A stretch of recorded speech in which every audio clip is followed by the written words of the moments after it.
Thank you for our panelists for joining us for this. It's always strange in the virtual world, isn't it, when you're all kind of speaking and you can't necessarily see everyone's faces and you're kind of talking into the little box on your screen.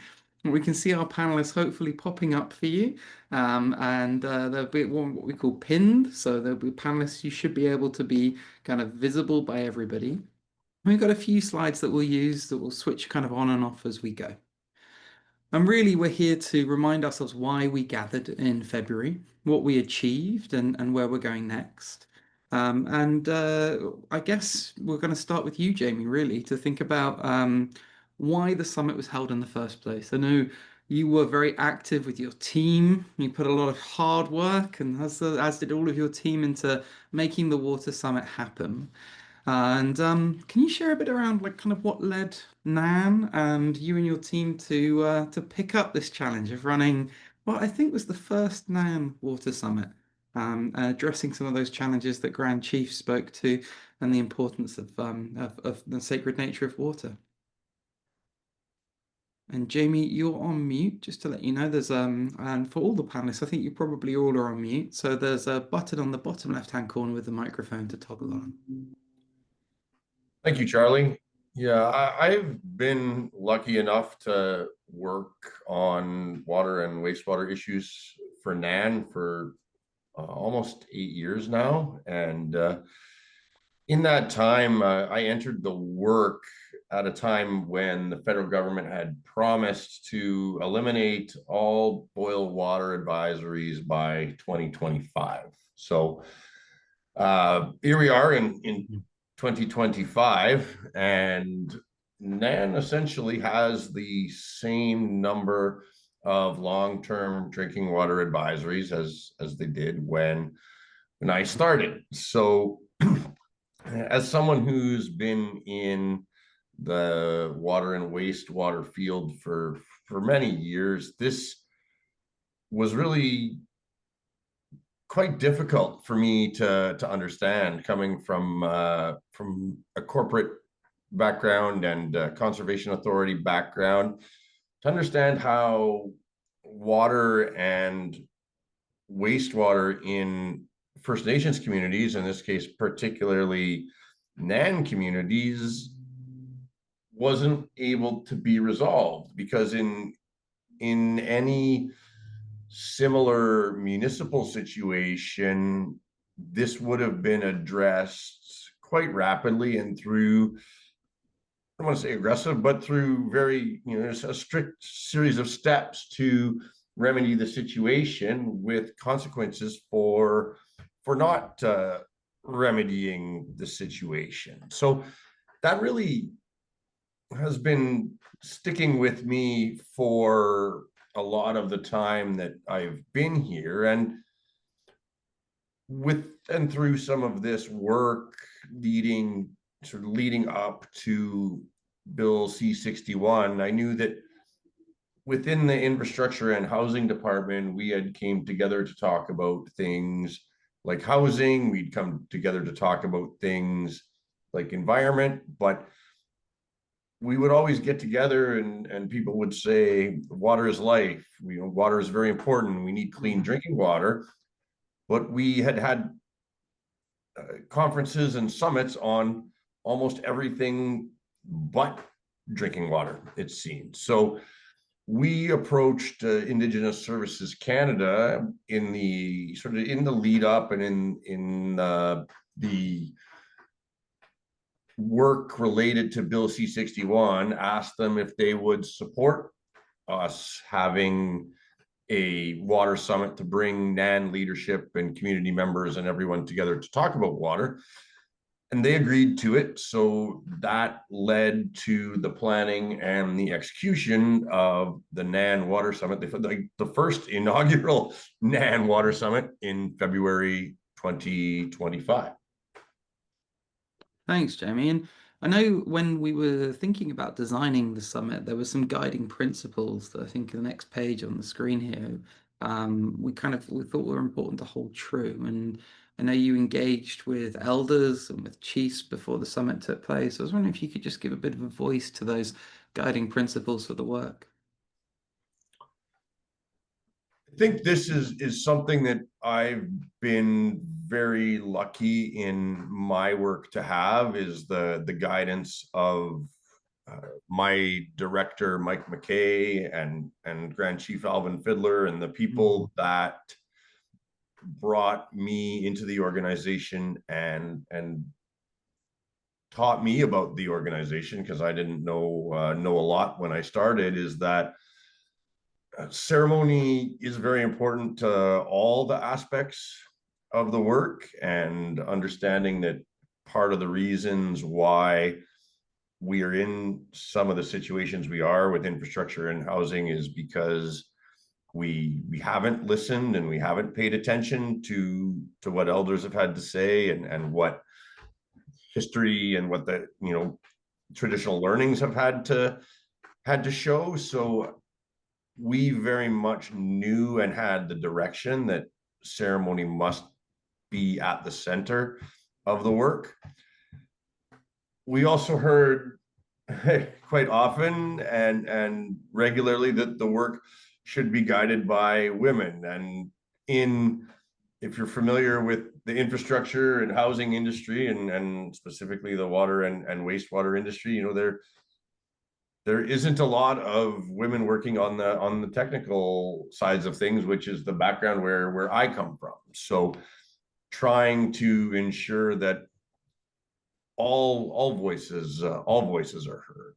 And then with respect to traditional and modern water being balanced, I think we've heard a lot about the difference between living water and dead water and water Mm. that is chlorinated and chemically treated, not having those same properties and the properties that lead to health or to good taste. And actually just today at the meeting I was at before this, we heard a story from an elder about how he still uses traditional ways of gathering water. But I think that we need to reflect on those methods, but also understand that there are risks associated with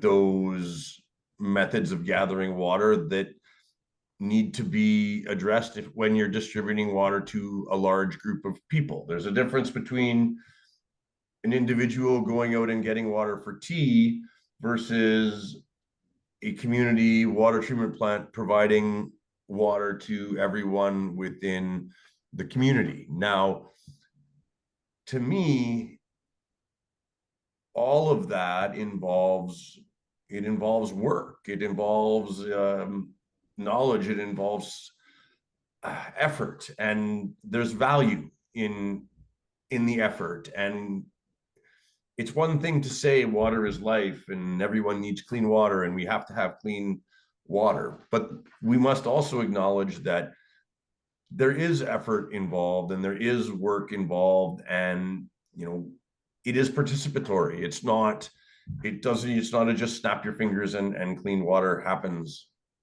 just like that. It's not a water treatment plant isn't a magic box that you pour something into and clean water comes out. So Mm.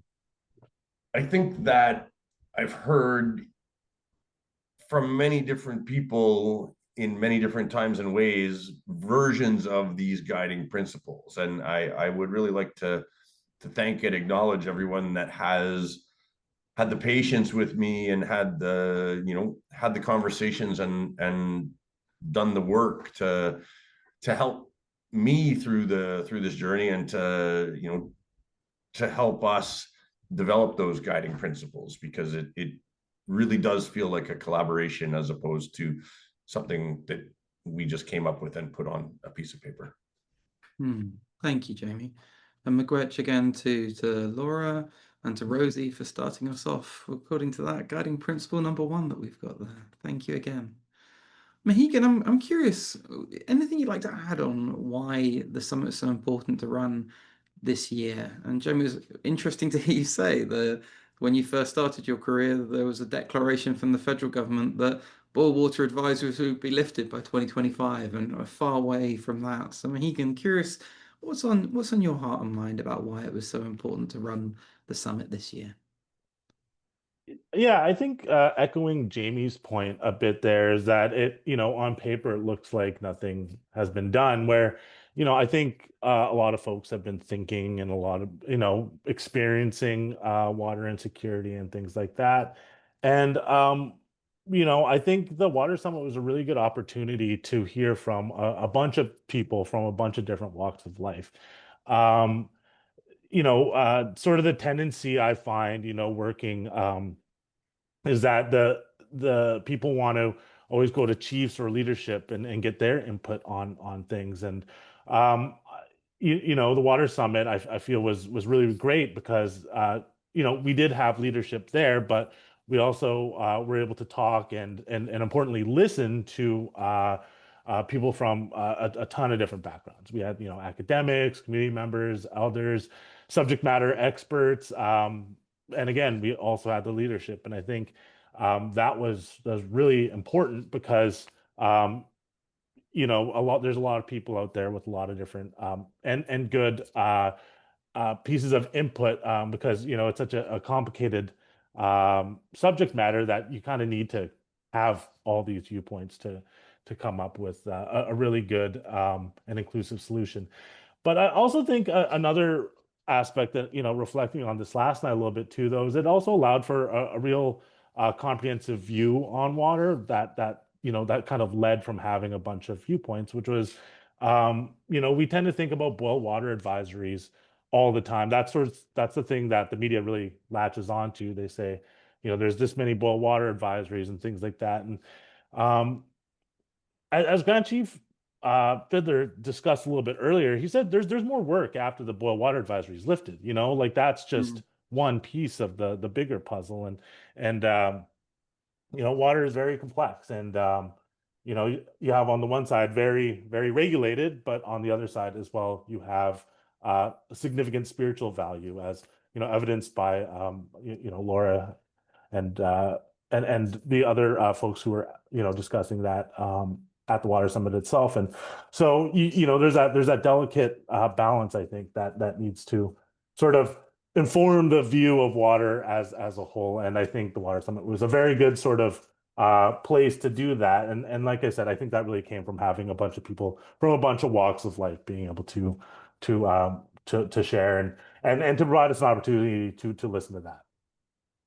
Thanks, Megan. And that comprehensive view of water that you've just described, coming from many different viewpoints, many different generations, and reminded of Laura sharing that water's for the future generations. We had a significant number of youth at the summit who had some fantastic views and thoughts and feelings. And we're really lucky to be joined on this panel by Dalen. And Dalen, wonder if you could share some of your reflections of the summit and what you took away. Yeah, so I guess I'll talk just about like how some of the practices when we see how communities collect and access water in our communities. Like in my old community before my time in Winnisk, many people relied on the natural water systems to collect water, creeks, rivers, and whatnot, snow water.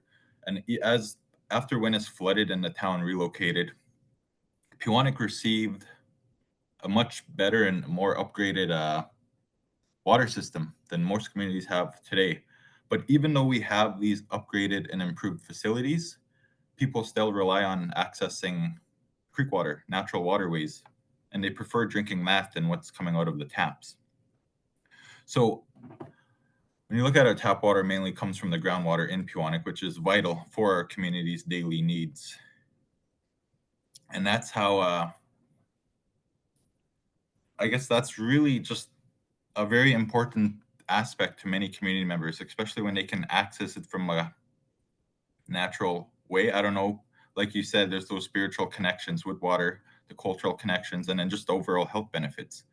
So, as I guess from a youth perspective, I think it was important having elders and youth at the summit because that also provides an opportunity to collect those, I guess, the observational data from if you're researching it to kind of look at how water was before, how it is now, what the Mm, elders their experiences with water, how they accessed it, and the cultural components, and then to kind of see the differences to how the youth are viewing water, their access to water, because obviously their access to water is going to look different than what the elders have. And are there any trends that are still around from back then today that are still, affecting our communities? So I think having those two demographics at the table can really help researchers and help with the data collection and the decisions to see like what priorities we need to focus on, what we have to look at. And then another thing that kind of stuck out to me, as I mentioned with infrastructure in Pewanik, was I was shocked about how a lot of communities still rely on septic tanks to like supply an entire community. Like I see that for maybe single properties that are remote, but to see that for an entire community and a lot of communities still operating like that was kind of a shocker to me. And that's some of the things I picked up and some of the reflections I thought about. So I guess, but as a youth, I felt heard and included. It was powerful to hear leaders say that protecting water isn't just for officials, how it's everybody's responsibility together, and how we can collaborate across NAN communities. But we also have to keep in mind that water doesn't stop at borders, so we may even have to include other groups outside of NAN, maybe even other territories and even countries when we think about these water systems. So we also have to keep in the back of our mind of how it's going to look outside of the NAN territory, to look at these actual full watersheds and what bodies of water they're flowing into, whether it's the Great Lakes or the bays up in the north. And that's something we really have to keep in mind when we discuss collaborations. But I'll give it back to you, Charlie. Thank you. It was a really profound way of kind of zooming in and then zooming out on the context of both the summit, but also the challenge. And I guess we've heard from Jamie and Mahegan and Dalen that this summit was because of a very real crisis. And there's been some real commitments to change to bring things forward. That comprehensive view that can be created when we have many different nations coming together, many different roles, many different generations coming together to look holistically at the challenges and the potential solutions and opportunities to make a real tangible difference. I'm aware, Mohegan, that the summit didn't happen kind of also in a vacuum. It happened in the context of some big things that were happening around bills. There was what we called yesterday the artist formerly known as Bill C-61, or the First Nations Clean Water Act, that kind of has changed in nature. I wonder if you could give us like a little bit of a kind of overview of that legal lens of the context that the summit was happening in as well, and what's different now. Yes, absolutely. So Bill C-61 was it was a response to a class action that a large majority of NAN First Nations were class members of, and this class action was settled, and part of it was to create well, it was to repeal and replace this old legislation. So the old legislation, which had been around for a decade, but nothing was really made under that, was the Safe Drinking Water for First Nations Act. And for years, AFN was really big on this one, was trying to replace that and repeal it. So Bill C-61 was a response to that, but it kind of spoke to a larger, broader commitment by the federal government within that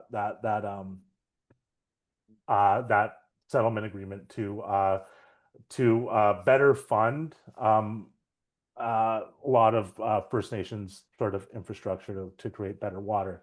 So Bill 61 was it extended beyond just the people who were part of the class action. So it involved every community, or would have at the time. And the biggest promise is, just I'm not going to go into it all, but the sort of key purposes I think that we identified was, it had better funding talks about that. It laid the groundwork for better regulation for water and wastewater. But I think a big one was also just it signaled a continued commitment to improve water on reserve. And so I think the reason why there was support from it, from NAN's view, is that one thing that we hear all the time is that that funding is probably the single most pressing issue, and this is from a lot of factors.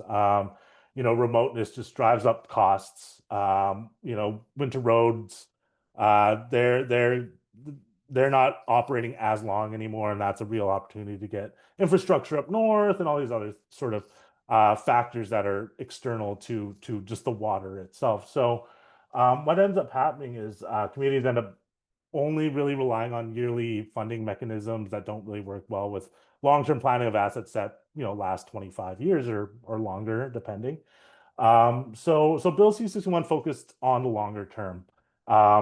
It also created a pathway to create regulations, and I think it wasn't necessary to do that, but it what it did, I think, was it allowed a sort of a level of certainty on creating laws that and I'll say it right now. I think I like the idea of regulations in general because it creates sort of predictability for safe water, so that when people consume it, they can look at, oh, this facility followed this and they did this, and therefore it should be safe to drink. Maybe I don't like the taste, but it's safe. I won't get sick from it. And that's sort of the beauty of regulations, that it provides comfort. And so the one thing that I do want to highlight, though, is that we talk about it, the bill formerly known as C-61.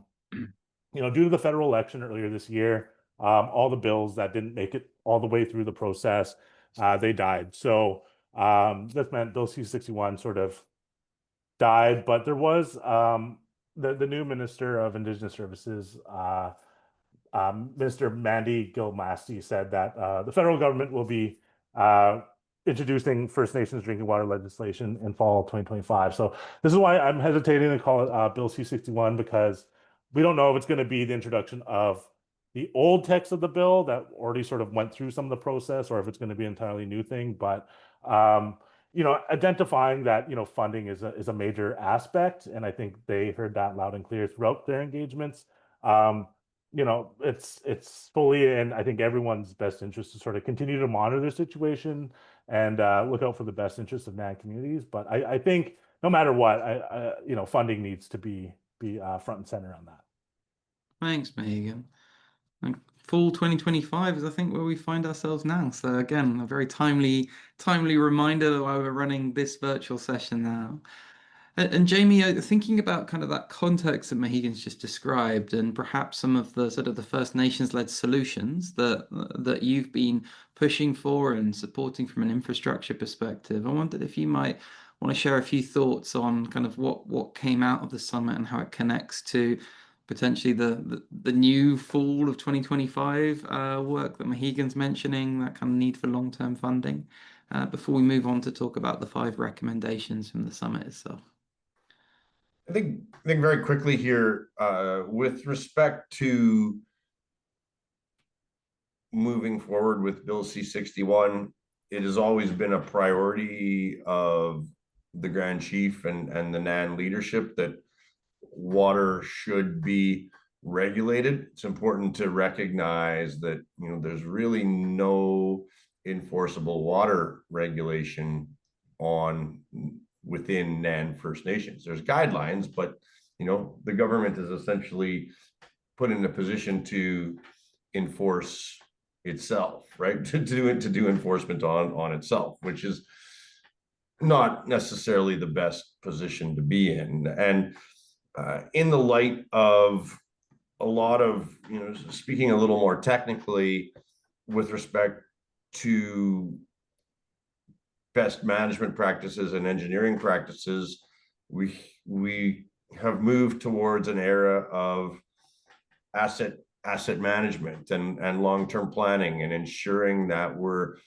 getting maximum benefit out of our or maximum lifespans out of our capital infrastructure. And without having a system or a regulatory framework for that, it's very difficult to apply a systematic response or a systematic approach to to doing that, and so you end up with kind of piecemeal, one-off, and scattershot kind of approaches to how facilities are ran and operated and maintained, depending on who's in charge and how the money is being deployed and things like that. So a roundabout way of saying that, through my time at NAN, we've endeavored to put forward resolutions in front of chiefs in assembly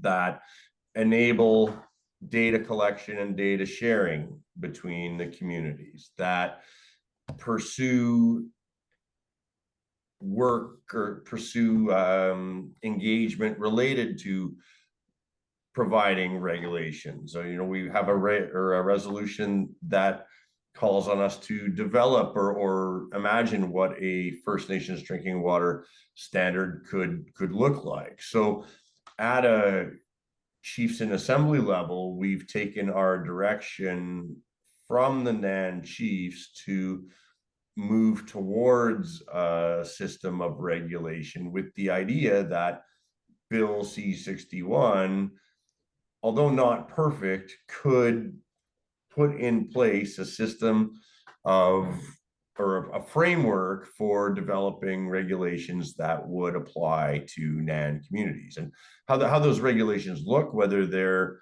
adopting a federal regulation or a provincial regulation or a self-developed regulation, sort of in a to be determined state right now. But we have slowly but surely been putting the pieces of the puzzle together, that when and if Bill C-61 comes to light, we're in a position where we're not behind the eight ball for moving the work forward. We have, well, I would say we have a good amount of the background work done at this point to put the pieces in place to move toward that structure. So that, again, I'd like to acknowledge that is good foresight on the leadership, and good foresight and communications with the rest of the NAN chiefs and the tribal councils and the leaders within the communities, that this,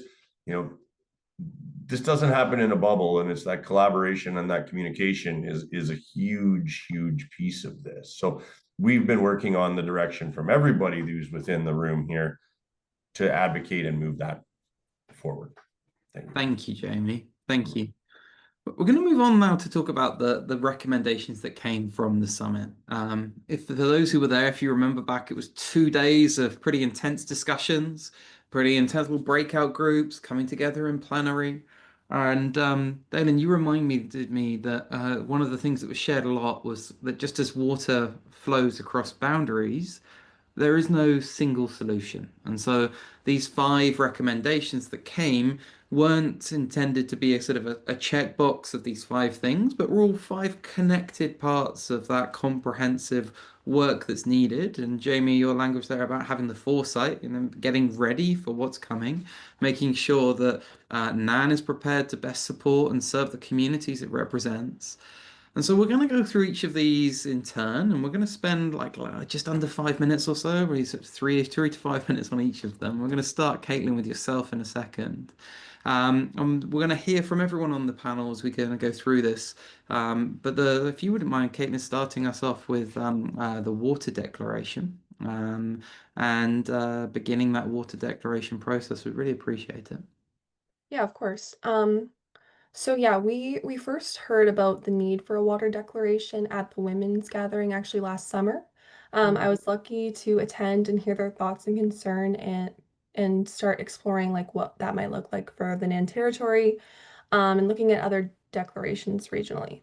And we worked with Decolonizing Water and Treaty 3 and listened to their experience.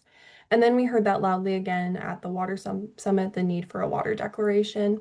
So from what I understand, a water declaration is basically an opportunity for NAN to stand firm in what their rights are to water, their responsibilities and values in protecting and managing source water.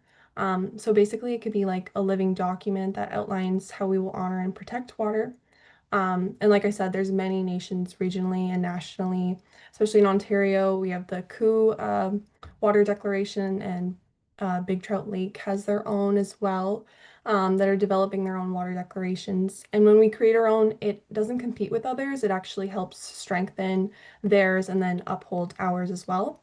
But yeah, these declarations, they need to be created together.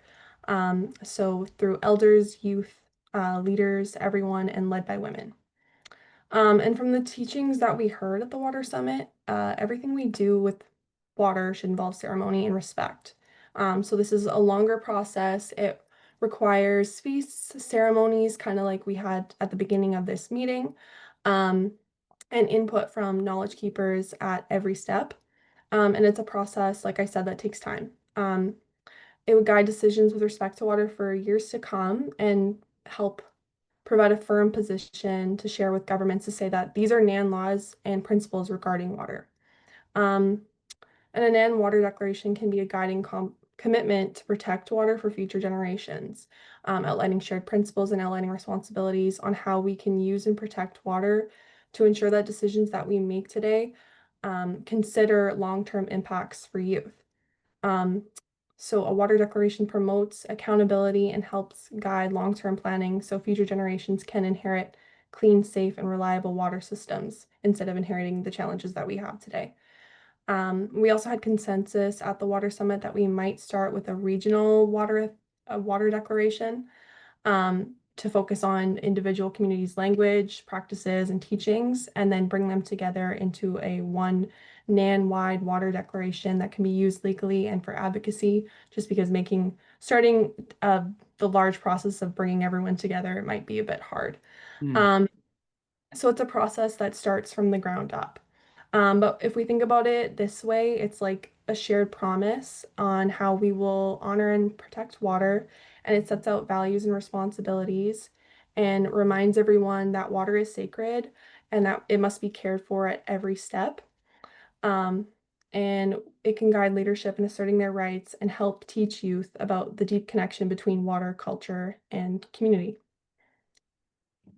Thank you, Caitlin. I'm aware this is one of those topics that we could probably spend 3 hours talking about on its own. And that was a wonderful, succinct summary, reminding us again of the importance of the generational importance of water. And maybe as we come on to talk about recommendation number two, Dalen, we could invite you to comment on community-based source water protection. You shared a bit about your community having clean groundwater and some of your reflections. Wonder if you could layer on a bit more of your understanding of the importance of community-based source water protection. Yeah, so like I mentioned before, our tap water mainly comes from the groundwater, and it's a vital component for our community's daily needs. So at the Water Summit, I guess when we were talking about these water protection plans and how we were talking about, like, different communities are in different places, it had me thinking about, like, with the upcoming mining development in the far north that we're most likely going to see, Right. uh, it created the concerns about how these activities could pollute our waterways and how our communities will be able to keep using it safely if the right infrastructure isn't in place. Because when we think about it, like, how many people, even though in Pewanik, let's say we have these groundwater, these treatment facilities and whatnot, uh, many people still rely on getting water naturally from the land. Some, they don't, like I said before, many of them before natural water, collecting from rivers, creeks, rather than drinking from their taps. But when we see this northern economic development that's most likely gonna start booming, that could potentially disappear, that practice, and we will have to resort to only drinking from the tap water, from drinking from water that's being treated within our treatment facilities. And many communities don't have the, I guess, how do you say it, like the infrastructure to really support that. As we can see, many communities are in boil water advisories and whatnot. So if you take away the people's practice to drink water naturally from the environment, then how can they access water if they can't drink their taps and they can no longer drink from the rivers and creeks? So we heard about the experience, at least from an outsider perspective, we heard about the experience of Attawabscut and mining. We heard about mercury levels in the river and all that. The impacts could have a significant impact on like the whole watersheds in our regions when we have these mining developments, and not just from drinking water, but when we look at like food harvesting that our people rely on water systems to harvest fish and whatnot. The impact on freshwater fish from mineral development and mining could even impact our consumption in that harvesting practice, because as you know, many scientists will say when you look at walleye and freshwater fish, oftentimes they can contain high levels of mercury and other contaminants from being in these areas. And these are the same areas that are going to be receiving, let's say, ring of fire development and whatnot. And we all know the government's pushing hard on that. We're all seeing the commercials lately. So if you're not, let's say, a coastal community that has that freshwater fish that can come in and out, you have to rely on that the saltwater fish that come in and out, you're going to have to rely on the freshwater fish. And that's something else that we're going to have to consider, another impact. So when it comes to like these protection plans, I think it's really important if we can find a way to ensure our communities have the rights and the final say and be the decision makers on how this water is managed and who has the final say and how it can be used, and especially to ensure that our communities are prepared and equipped with the proper facilities should our waterways get polluted and contaminated with northern development that we can see. We just need to find ways to protect their groundwater and other sources from contaminations overall. And that's going to be one of the key, at least what I see as a priority. Thank you, Dalen. And you're right on topic with Ontario's commercials right now, both at home and abroad, I think. Bob and Tom, thinking about these plans, you have experience of kind of both plans, but also the importance of putting them into action. I wonder if we could open up the floor to yourselves to offer and share some of your experience of the importance of having plans, but also the importance of implementing them. Bob, maybe start with yourself and then hand over to Tom. Sure. Thank you for the opportunity. Um, I like what Dalen has said, like with the source water protection. One thing that is important is to have one in place, because if there is any kind of development in the area, if you have one, we can be able to provide that information to the government or whoever else is going to be developing in our area. So they say, hey, this is our protected area here for, like for our source water, for our harvesting. So I feel that it's really important to have one, and to be able to share that with the government, right? And your neighbors. And like what Dalen said about the watershed, um, like it's a stream, right? Like we all start at a high point and at a low point there, probably at the James Bay. So we affect others, right? So we have to ensure that our neighboring friends know what we're doing, and as well as what they're doing that may affect us. So it's important to have that in place.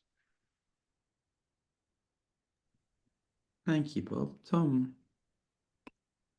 Just to elaborate a little bit on Bob, I think he touched many key important pieces when we talk about watershed approaches and that water is flowing downhill and we have to be not only concerned about our area immediately around us, but those that are downstream from us, and how those are protected and through source water protection planning, whether it's a watershed or a regional approach, there's a lot of work that needs to occur within that, and it's not something that's going to happen in 1 or 2 days. It's something that we work to develop together, and that it's going to take it's a working document, it's a working plan, that there'll be continual need to look at that plan and how it's affecting in the current state of the watershed. So yeah, that's what I have to add. Thanks. It's also important to know that it can't be sitting on a shelf, right? It has to be shared, like I mentioned, the government, but it has to be shared with the community, right? With others, like the construction teams or engineering teams or even others that may have something nearby, like a cache of fuel or a boat or anything like that. It's important that we share that, like, and we can, a good way is to, like having, when you have community events, saying that, you have a source water protection plan, share that with the teachers at the schools, right? So that the Right. youth become aware of the need to protect the water. Thanks, Bob. Jamie, yeah, I see your hands up there as well. Jamie, you're on mute.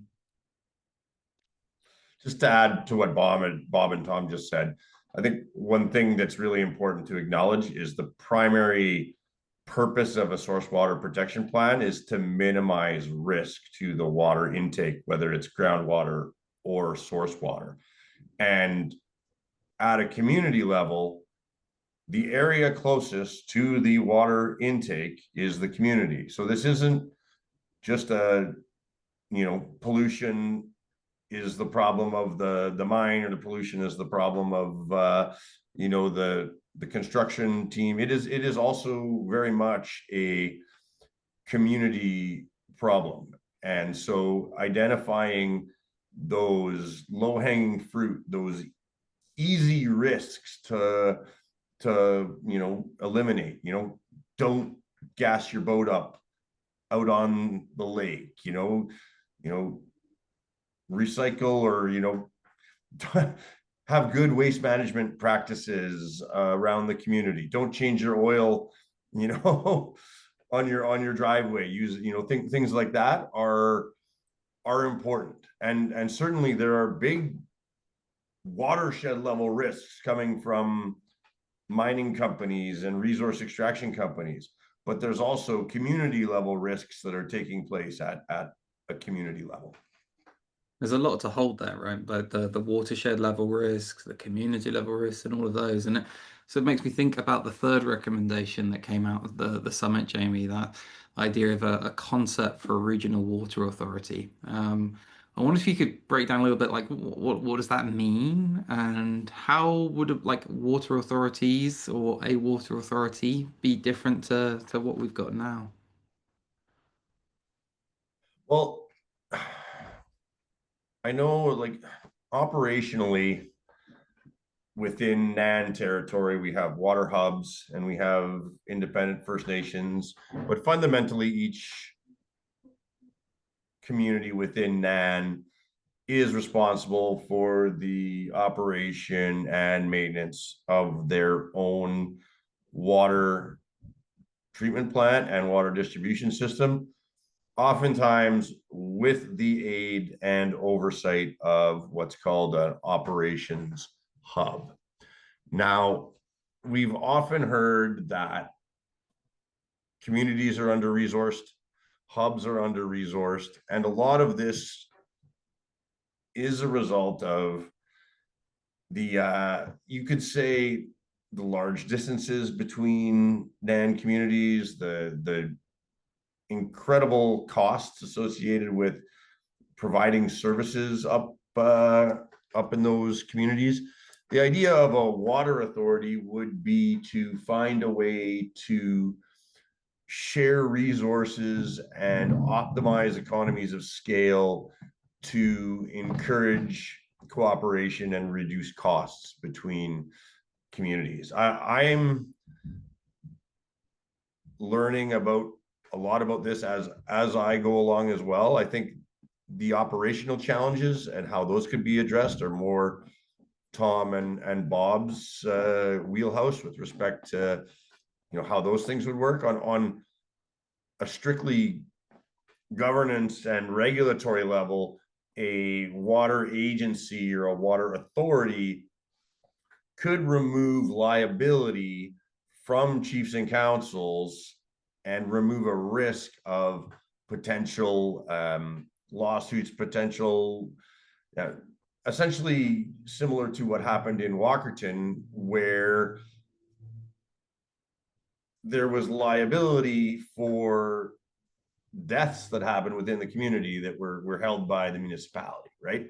And I don't think that any NAN leadership is,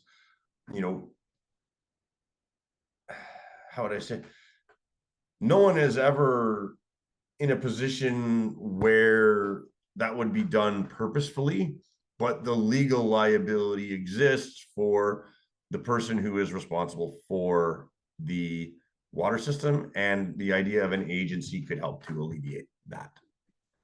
Thanks, Jamie. And when I heard you say liability and things, Mohegan, you came to mind. I wondered if you might have anything to offer on that side, like kind of legal standpoint and side of things when it comes to water authorities.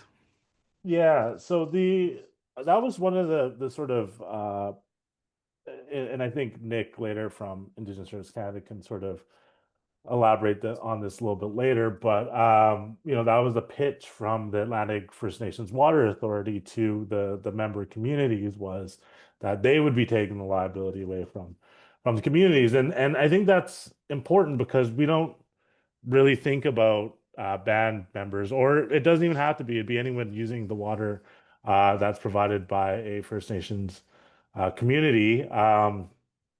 As being the ones responsible if something were to happen. And if they got sued, what sort of risk would they be taking? And I think one thing that's important to really think about, though, is that there's a reason why regulations are in place. And, you know, depending on how things sort of shake out, like a lot of times regulations are just a culmination of kind of worldwide best practices.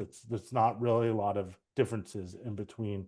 So when you're not following those, though, it does not look good, because these sort of regulations are well known, and these sort of standards are well known, and one of those things is that people should know better, and whether or not folks on communities are following any or all of those remains unknown. But there's a good chance, if there's nothing there to sort of ensure that that's being followed, then there's a legal risk there as well. And there's other legal risks as well, but I think an authority is sort of good, depending on how it's created, to also, just ensure things like employment legislation is being followed.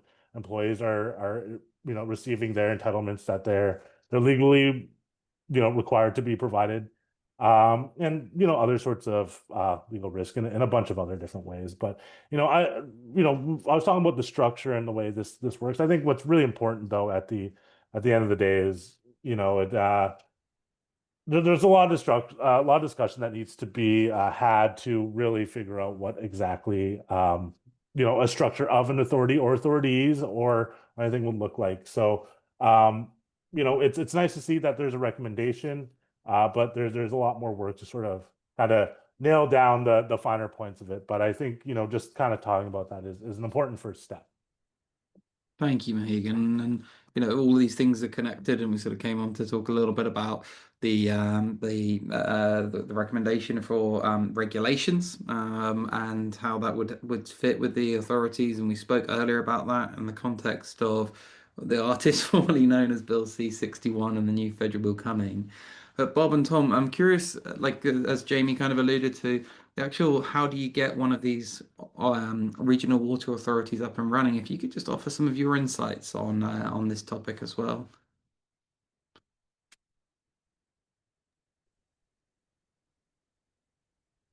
Tom, do you want to jump in? I could start on this. I think it's important,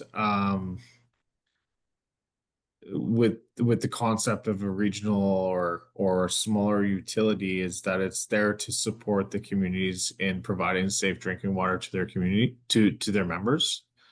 Mehegan touched on a few important items that of best practices, current best practices for operating water treatment plants to provide safe drinking water, that we are not necessarily following any rules or regulations or guidelines at this time.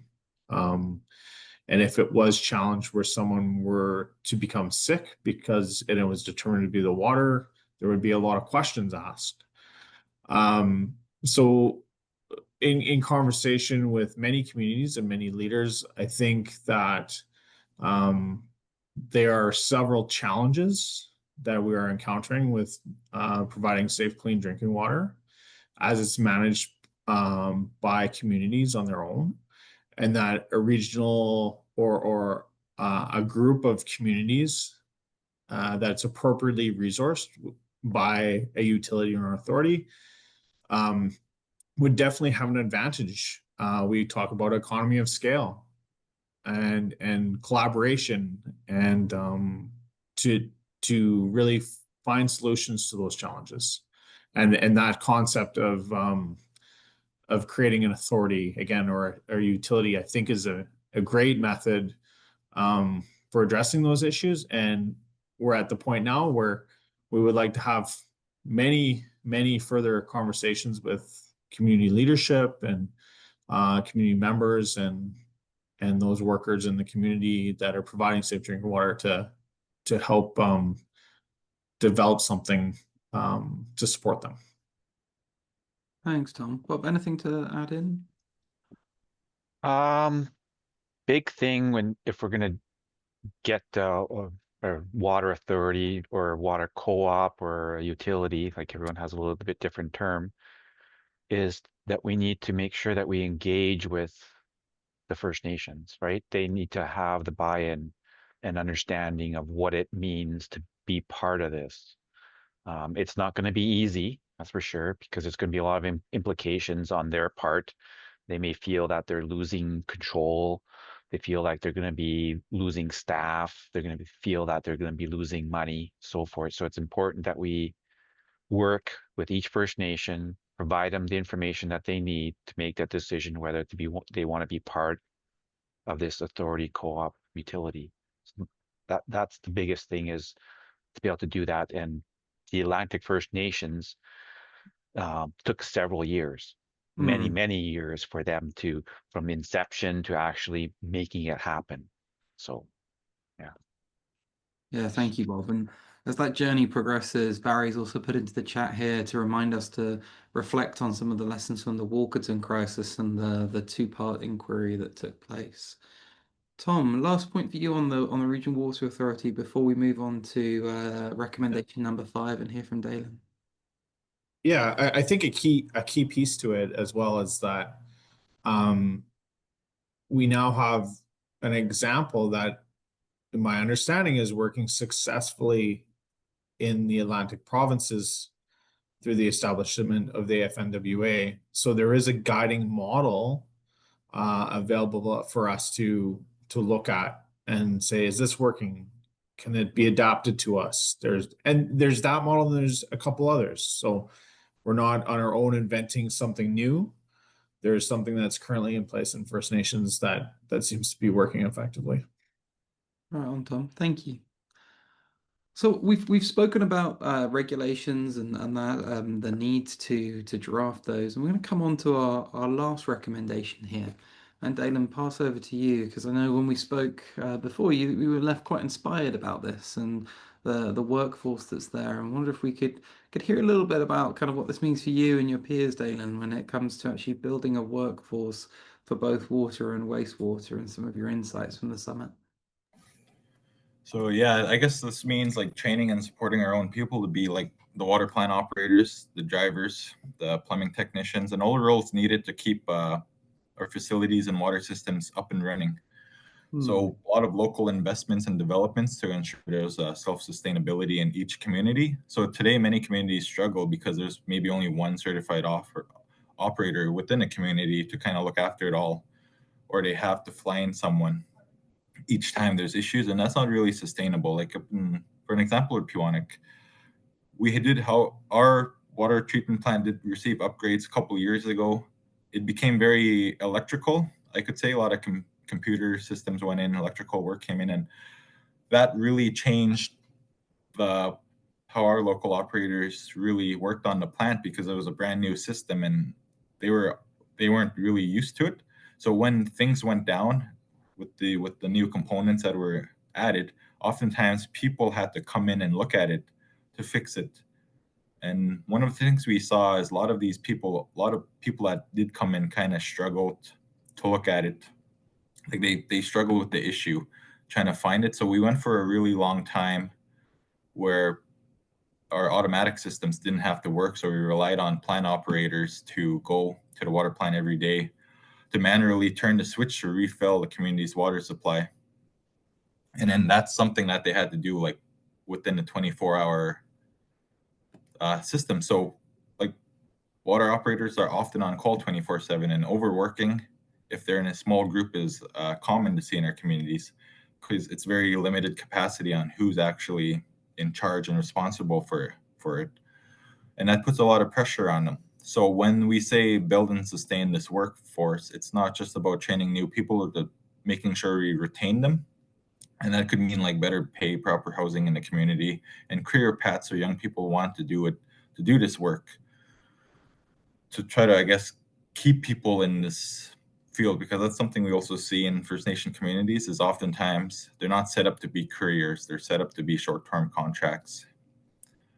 So for youth, knowing that there will be jobs and mentorship opportunities in like a water field is encouraging. It means getting the chance to receive these valuable training and skills and being able to find work locally to serve our communities, from our communities. And that means building our own capacity, also means that our communities will be better prepared to respond when government asks why we're not upkeeping our facilities. And what I mean by that is that's to ensure that our people are prepared, they understand our systems, they're trained, and then that way, when the government's coming to ask, when it comes to, like, let's say funding, or if we want to get upgrades, we can tell them we have all the trained people, and then they can identify the systems, identify the issues, and be able to know what's needed, so they can elaborate on that without having someone to come in and inspect what's wrong. So we can build up our own capacity to conduct that work ourselves. And it's really about being ready and self-sufficient overall. And we won't always have to rely on outside contractors that come in. We can grow homegrown water experts. And I'm sure when we have to fly in people, that's also finding opportunities we have to use just on travel costs. And nobody ever considers flying communities and the cost, really. They only consider the work, but not the travel. And the travel is a big component. Mm-hmm. Yeah. Thank you, Dalen. I remember leaving the summit in February thinking many of these water plant operators are literally heroes on call 24/7, keeping the water flowing. And thank you for sharing the aspirations around growing capacity, creating meaningful work. Before we move on to some final thoughts from everybody to close us out, I wanted to just leave a little bit of space for either Jamie, Bob, or Tom to comment on this topic, this final recommendation, before we bring things to a wrap. Bob? Sure. Um, Further to what Dalen has said, that it's important that we have mechanisms in place and systems to provide mentorship to the Mm, operators, right? A lot of time, most of the time, I feel that they understand what has to be done. They just need that little bit of encouragement to say, "Yep, you're on the right path. That's the right decision you've made," and then they proceed with what needs to be done. Because they don't have that support or mentorship from their supervisors in their community. So it's nice to have someone else that, like some other expert that comes along and says, yeah, because I had a good example. We had to repair a fire hydrant, and they were waiting on doing it, and I guess got the motivation. And I said, well, I'll bring in a person from here and he'll help you, right? Like he's done it before, maybe able to provide you tips and tricks and stuff like that to do it. And I talked to that guy that we brought up there, and he says the guy knew what had to be done. Like, he had the skills to do it. He just needed the extra set of eyes and ears to say that he's doing the right thing. Mentorship is key.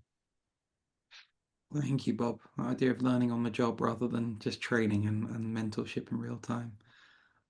Tom and then Jamie. Yeah, and to build on that, that's something that again, an appropriately resourced First Nations led utility can work to support that, to build the team that can support the communities that are involved.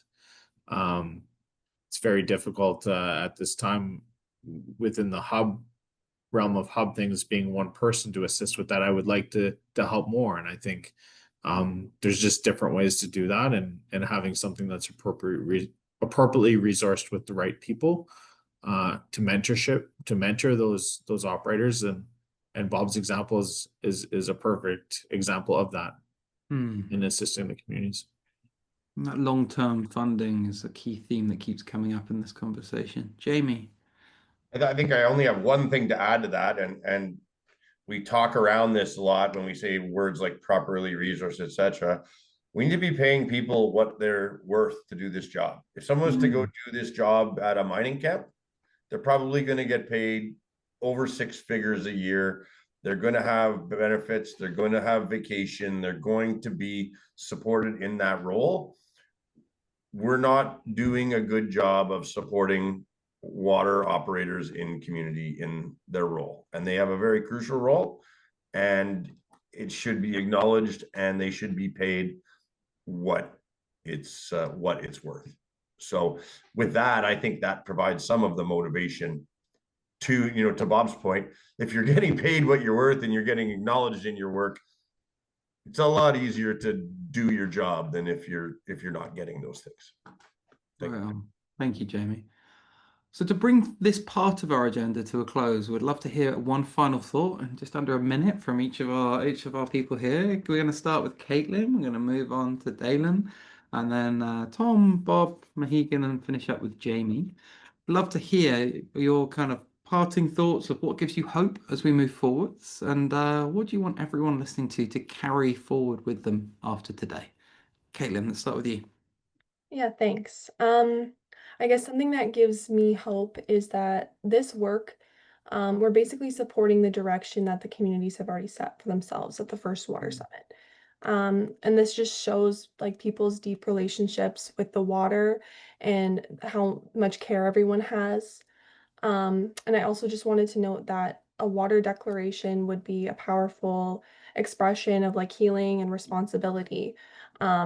And it's like a living document that can affirm like inherent rights to water. But yeah, although this is a long process, it's very hopeful work, and we can make sure to protect the water so future generations won't have to inherit these same challenges that we're seeing today. And I also just wanted to bring up, I really liked Laura's reminder to us that the water has the ability to heal itself. And it just shows that our actions, whether through like creating a water declaration or the source water protection work or just like everyday stewardship, it's not just about preventing harm, but we're supporting water's own capacity to sustain life. So yeah, that's for me. Thank you so much, Caitlin. Dalen. Yeah, I would agree with Caitlin on that about having this declaration and having something in place to protect our waters and how we manage it. And then I think something that's hopeful is a big one for me is the capacity development in our community so we can even become more self-sufficient and support our operators, and to ensure that they're on par with an operator working in the municipality and that our people don't settle for less. Right on, Dalen. Thank you. Tom, and then Bob. I think it's great that Dalen, what he has said and his observations during the summit and those experiences from his own community. Yeah, support mentorship of the workers and providing safe drinking water to the communities is our ultimate goal. Right on, Tom. Bob. It's everyone's responsibility to protect the water, right? Right from the leadership to the users of the water, being on the lake, the water plant operators, the government. Like it's everyone's responsibility to ensure that we protect the water that we use. Thank you, Bob. I'm going to try and I've got a big thing of water here. I'm going to try and not spill it. Mohegan. Yeah, so I'm just gonna piggyback on what everyone else is saying. I do think it is everyone's responsibility, and that's what I said at the start. I think it's great that we were able to have a bunch of different viewpoints and things like that. So I'm hopeful that that that we're thinking about this all the time. We're living it all the time, and we're just trying to do the best um, for everyone. And um, I think what really drives me right now is that it seems it seems like we're on the cusp of something, and I would love to see that sort of come to fruition. So that's my sort of hope. I feel like we're right there, and obviously there's a lot of work that needs to be done, and it's not going to happen overnight, but I'm feeling good about that. Thanks, Mohegan. On the cusp. Jamie, final thoughts to bring this section to a close. Thank you. What I find really inspiring is the people that I work with on this file and in this space. I've never met someone who's working on this that isn't passionate about the work, and it seems to inspire a great deal of emotion and creativity in ways in people. I learn something every day from the individuals that I work with. I learned today some interesting things from the elders at the Shibugama Chiefs Gathering, and you know two things that I think are really important to this water work are the language and ensuring that I think Laura said something, or she mentioned something in the opening address, that when we can't hear the frogs sing anymore, it means the language has died. And I think that's really powerful in some ways with respect to the water and amphibians and their role in the ecosystem. And so that was really inspiring to hear that, and the connection between the culture and the water. But for me, I've been really lucky in that we're doing work with a lot of the kids in the communities and the classrooms and the schools through the water education fairs.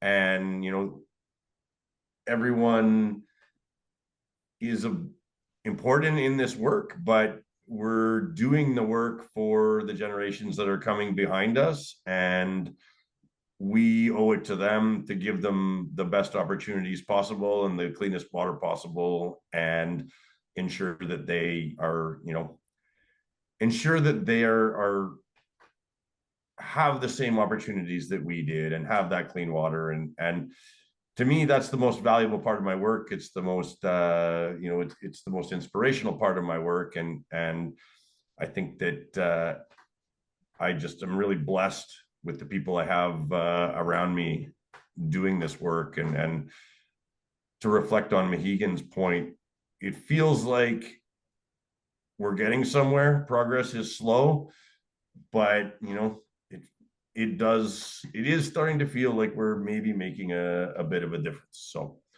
I just like to thank everyone involved in the panel and on the Zoom link right now for all your passion and your work towards making sure the water is clean and safe.